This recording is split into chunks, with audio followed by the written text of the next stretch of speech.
how are you? Today we are going to discuss the second chapter of your NCRT, and that is atomic structure. And in my last lecture I had already discussed about Rutherford's and Bohr's model and their drawbacks. Rutherford had only one, Rutherford had the main drawback that it could not explain the stability of the atom. And in Bohr's model, when an electron moves from one energy level to the other, it absorbs or emits energy. When it moves from lower to higher energy level, it absorbs energy, and when it moves from higher to lower energy level, it radiates energy. In such a case, a spectrum of radiation is obtained. In this spectrum, now Bohr had worked with only hydrogen atom, which is a one electron system. If there are more than one electrons, then in the spectrum several fine lines are seen.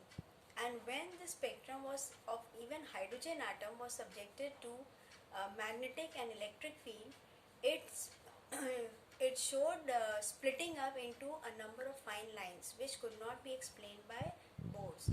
Now, in presence of an electric field, the splitting up of spectral lines is known as Stark's effect, and in presence of a magnetic field, it is known as Siemens effect. Now, this effect could not be explained by Bohr's model. In the meantime, we have the third model of the atom, which is the syllabus of class 11, and that is wave mechanical or quantum mechanical model of the atom. This was given by Erwin Schrödinger, and it makes use of wave mechanics in physics. Now, according to Schrödinger's concept of wave mechanical model of the atom, it visualizes it visualizes atom three-dimensionally, and the electron, it revolves in orbitals. Now, from where did the concept of orbital come into existence? So far we were saying electrons are moving in energy levels as given by Bohr and orbits as given by Rutherford. The new concept of orbital came from Schrödinger's wave equation. Now, this equation we need not study in detail because it comes more under physics. But for electron, Schrödinger's wave equation could be written. Now, that proves that electron moves in the form of waves. Now, here as it is shown, when it moves in the form of waves, the distance of the electron from the nucleus keeps on changing, and the wave cannot be represented three-dimensionally. So, in a three-dimensional concept, the electron does not move in energy level. So, Bohr's model and Rutherford's model is outdated. Now the in thing is your Schrödinger's, as Schrödinger gave, wave mechanical model, which makes use of a three-dimensional concept of an atom. An orbital is defined as the three-dimensional space where probability of finding an electron is maximum. The three-dimensional space, that is orbital, came into existence from Schrödinger's wave equation. Now, Schrödinger's wave equation makes use of two variables. One is psi, psi, it is psi.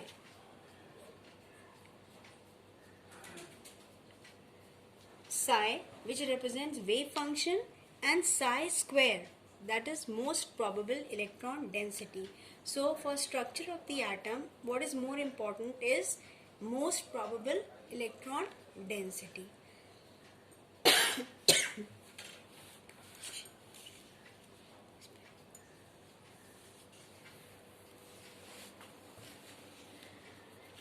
Now, next we go on to the concept of quantum numbers. What are quantum numbers? Quantum numbers are derived from Schrödinger's wave equation and tell us about position, size, and shape or orientation of an electron of a particular energy in an atom. That means If we know if a given set of quantum numbers is given for an electron, we can locate its position, shape, size, and also whether it is oriented along x, y, or z axis. There are 4 quantum numbers. Number 1, principal quantum number. Principal quantum number, azimuthal quantum number, magnetic quantum number, and spin quantum number. Principal quantum number is represented by small n, azimuthal quantum number by small l, magnetic quantum number by ml, and spin quantum number by ms. Now, the first 3 quantum numbers are derived from Schrodinger's wave equation, and the fourth, that is spin quantum number, has been added later on. Now, let us deal with these quantum numbers one by one. Principal quantum number. Principal quantum number, as denoted by small n, tells us about the energy of an electron. This is important. It tells us about the energy of an electron. That means if n is equal to 1, it is same as the first shell in Bohr's model. So if n is equal to 1, it is same as Bohr's model.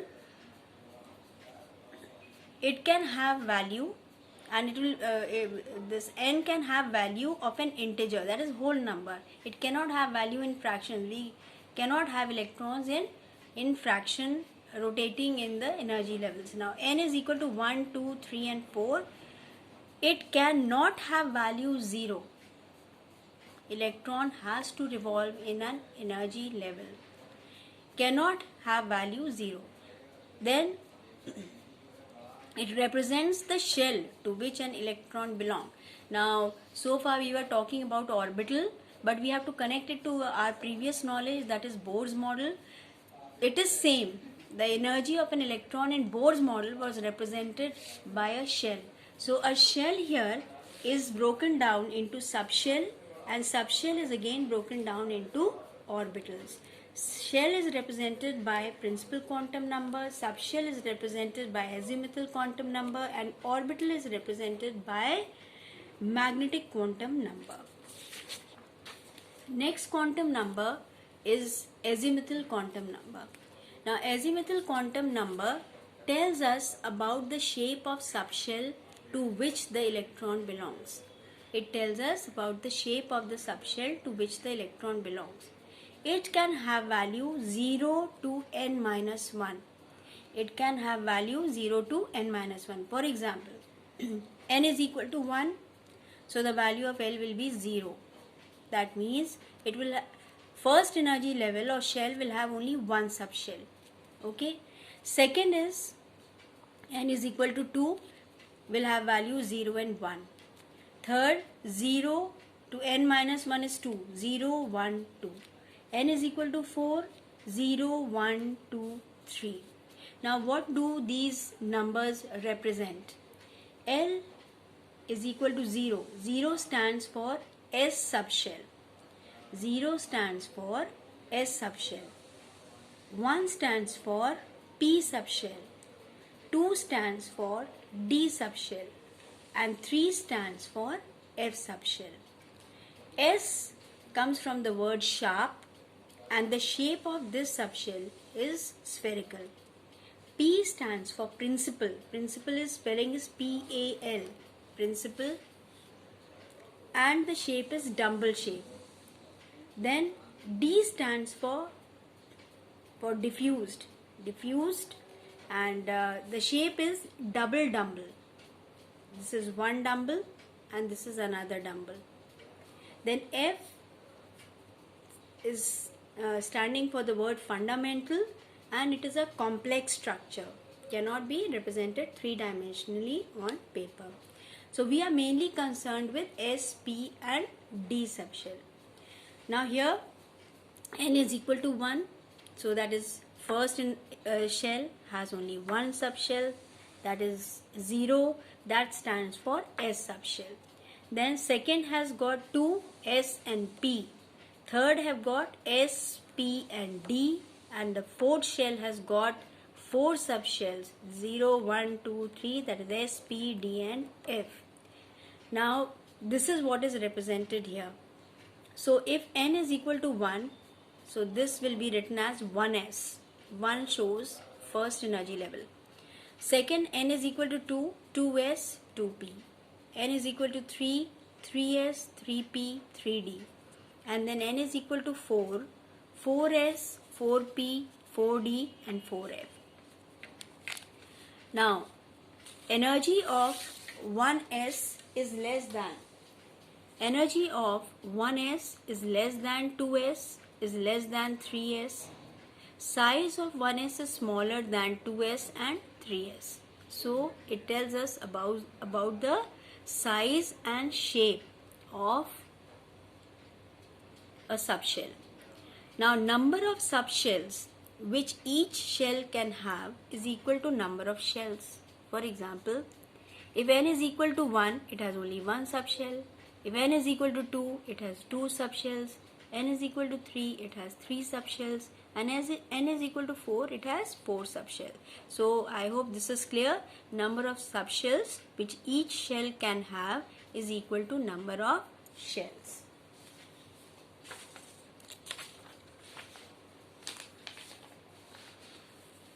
Now the next one is, this is where if n is equal to 2, L value is 0 and 1. So we will have 2s and 2p orbitals in that. N is equal to 3, we'll have 0, 1, 2. 3s, 3p, 3d. They are written like this. Then n is equal to 4, 0, 1, 2, 3. It will be 4s, 4p, 4d and 4f. S, P, D and F is okay, but we write 4 is to represent the principal quantum number in front of it. The third one is magnetic quantum number. Magnetic quantum number is represented as ml, m and small l.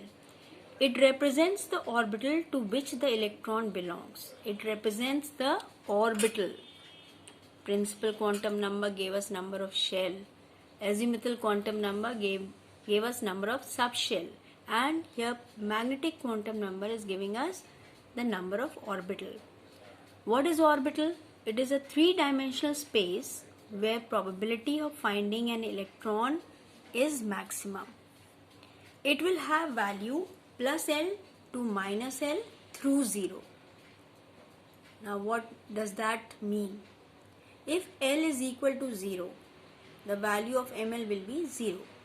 But if the value of L is 1, so it will start from plus 1, 0, minus 1. Plus L to minus L through 0. This is what it means. L is equal to 2. It represents your D subshell. D subshell will have the value of ml as plus 2, plus 1, 0, minus 1, minus 2. Okay. Now let us read this way. If L is equal to 0, that is first shell has only one subshell and that has only one orbital. Second, L is equal to 1. L is equal to 1, it represents P orbital. P subshell. P subshell has 3 orbitals. 3 orbitals are represented by Px, Py, Pz. I'll tell you just now. L is equal to 2 means D subshell. D subshell will have 5 orbitals in that. Then L is equal to 3. 3 represents F subshell. F subshell is going to have 1, 2, 3, 4, 5, 6, 7. 7 orbitals in it. Now let us compare the value of N, L and ML to have a better understanding. N is equal to 1. The value of L is equal to 0. That is your S subshell. ML is also equal to 0. First energy level has only one subshell which has only one orbital. If N is equal to 2, the value of L will be 0 to N minus 1. So 0 and 1. S and P. It will be represented as 2S and 2P. Now this 2S will have again only one orbital. But P will have 3 orbitals. So how will we represent them? We will represent them as 2s. This plus 1 will stand for 2px, 2py and 2pz. Now what is this x, y and z. I said three-dimensionally the electron can approach the orbital in three different directions. It is along, if it is along x-axis, we call it 2px, then this will be 2py and this will be 2pz. So this is telling us orientation of electron in space. Okay, orientation means along which axis it is going to approach the orbital. Now here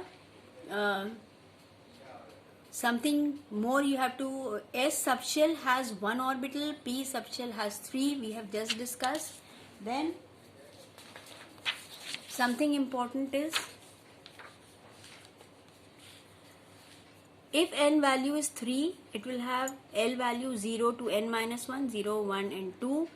This will be representing 3s, 3px, 3py, 3pz. This will be okay. Then here we have D subshell. D subshell has got 5 orbitals. D subshell has got 5 orbitals. So we have to study about the 5 D orbitals also. Like P had 3 orbitals. So D subshell has got 5 orbitals. What are those? They are dxy, dyz, dzx, dx square minus y square and dz square. I repeat, dxy, dyz, dzx, dx square minus y square and dz square. Now let us see how we are going to draw these orbitals. This is x-axis, this is y-axis, this is z-axis. Now all these three axes, x, y and z, they are at 90 degrees to each other, and any of the axes can be called x, y and z because they are relative terms. They are relative terms. So we can have x over here, we can have y over here, and we can have z as it is represented in the book, in any of the books. Alright, now for px, you can see the shape of p orbital is dumbbell shaped and it is along the x-axis. For py, it is along the y-axis, and for pz, it is along the z-axis. Why I have drawn this z-axis with dotted lines is because it is perpendicular to both x and y. It is out of the plane of the paper. Now, the 5 d orbitals can be represented like this. This is x, y and z axis. If it is dxy, so the first lobe has to be between x and y axis. This is x axis, this is y axis, the lobe has to be here. Okay, this is x and y. This is between x and y, this lobe also, between x and y, this lobe also. So this is the first one, and the second lobe has to be at 90 degrees to the first one. Similarly, dyz, between y and z, we have this one lobe. Here also this is z axis and this is y axis, so between y and z another lobe, and this dumbbell has to be at 90 degrees. Similarly for dzx, this is along the between z and x we have a lobe, and the other is here, and this one is at 90 degrees. Now dx square minus y square will be, complete lobes are along the x and the y axis and they are at 90 degrees to each other. Now something very interesting here is dz square. When we take z square, in your NCERT they have represented this along the z axis. It doesn't matter, we can even draw it here. But here it is drawn along the z axis and z axis is taken as perpendicular one. Then this is one lobe. The other lobe of the d orbital will be at 90 degrees. So if we view the orbital from the front, we will see a circular structure like this. This is representing another lobe of the d orbital, that is dz square. Okay. Now we come to our last quantum number, and that is spin quantum number. Spin quantum number, it is represented by ms. It is represented by ms. It was added later on. It has not been derived from Schrodinger's wave equation. What does it represent? It represents the direction of movement of electron. Electrons can spin both in clockwise as well as anti-clockwise direction. Each orbital can accommodate only 2 electrons. Spin quantum number represents the direction of spin of an electron, that is clockwise or anti-clockwise. So it can have only 2 values, plus half and minus half, clockwise and anti-clockwise. Now each orbital can accommodate. So if S subshell has got S orbital, it will accommodate maximum 2 electrons. Similarly, if there is 2p orbital, now 2p subshell has got 3 orbitals, 2px, 2py and 2pz. 2px will accommodate 2 electrons, 2py will accommodate 2 electrons, 2pz will accommodate 2 electrons. So total number of electrons in 2p subshell will be 6. Similarly for D has got 5 orbitals. Each can accommodate 2 electrons. So the total number of electrons is 10. Right? S subshell can have only 1 orbital with 2 electrons, and we represent it like this. This rectangular block represents an orbital in which 2 electrons are present. One is moving clockwise, the other is moving anti-clockwise, and they cancel each other's spin. Now P subshell can have 3 orbitals with 2 electrons in each. So they are represented like this. These are the 3 orbitals, 2px, 2py and 2pz. We can write it here. 2px, this will be 2py and this will be 2pz. And each will accommodate 2 electrons. 3 will spin clockwise and 3 will spin anti-clockwise. D subshell can have 5 orbitals with 2 electrons each. So total comes up to be 10 electrons, and it will be dxy, dyz, dzx and dx square minus y square and dz square. So total 10 electrons will be present over here. So today we have discussed about the quantum numbers, and they have lot of importance in wave mechanical model of the atom. Now summary of this lecture in the form of an audio file will be sent to you also. Thank you.